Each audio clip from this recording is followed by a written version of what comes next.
पिछले एक डेढ़ हफ्ते से लगातार हो रही बारिश की वजह से किसानों की हालत बद से बदतर है दोस्तों। आप तस्वीरों में देख सकते हैं कि किस तरह से किसान अपनी फसलों को खेतों से उठाकर अपने घर की तरफ लेके जा रहे हैं। खेतों में इतना पानी लगा है कि कोई मजदूर काम करने के लिए भी तैयार नहीं होता है। किसानों ने अधिक से अधिक खर्च करके मकई की फसल को तैयार किया और उसे जब तोड़ने का वक्त आया तो कुदरती आफत ने किसानों की कमर तोड़ दी, किसानों की हालत बद से बदतर कर दी। देश की रीढ़ की हड्डी कहे जाने वाले किसान, देश की जीडीपी को बचाए रखने वाले किसान आज इधर उधर भटक रहे हैं और आज मदद की गुहार लगा रहे हैं। उत्तर दिनाजपुर ज़िला और बिहार के सीमांचल में किसानों की हालत बद से बदतर है। खेतों में घुटनों से ऊपर पानी जमा हो चुका है। धान की जो फसल है वो पानी के नीचे डूब गई है। काटने के लिए मजदूर नहीं मिल रहे हैं। इस तरह की मुसीबत में आज किसान फंसे हैं।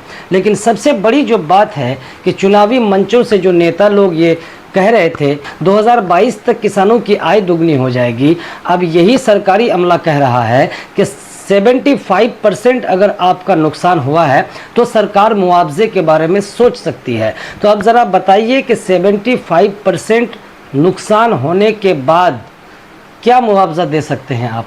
पूरी फसल की कीमत नहीं दे सकते। खर्च एक बीघा मकई में कम से कम 10 से 15 हज़ार आता है। एक किसान किसी से कर्ज लेकर के खेती करता है, कोई अपने औरतों के जेवरात को बंधक रख करके उन पैसों से खेती करते हैं इस उम्मीद के साथ कि एक अच्छी फसल निकलेगी और उसे बेचकर हम जो कर्ज है उसे भी अदा कर देंगे और अपना कुछ काम भी कर लेंगे। मगर अफसोस की बात यह है कि पिछले एक डेढ़ हफ्ते से लगातार बारिश हो रही है, आंधी हो रही है, जिससे फसलें पूरी तरह से बर्बाद है। लोगों के खेतों में पानी जमा हो गया है। लोग अपनी फसल को खेत से उठाकर घर तक नहीं ला पा रहे हैं। आंधी में लोगों के घर उड़ गए हैं, घर की छतें उड़ गई जो टीन की है। लेकिन सबसे बड़े अफसोस की जो बात है कि कोई भी बड़ा नेता किसी भी इलाके का दौरा अभी तक नहीं किया है, ना ही लोगों से मुलाकात की है, ना ही किसी तरह की कोई आश्वासन लोगों को मिला है।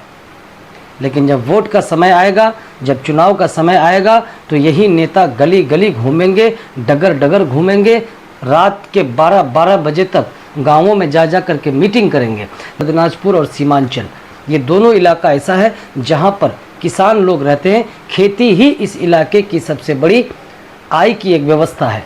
लेकिन किसानों से मिलने के लिए इस आपदा की घड़ी में कोई नहीं है, ना ही कोई किसानों से मिलता है और ना ही इलाके का दौरा करता है और ना ही कोई मदद की आश्वासन लोगों को दे रहा है।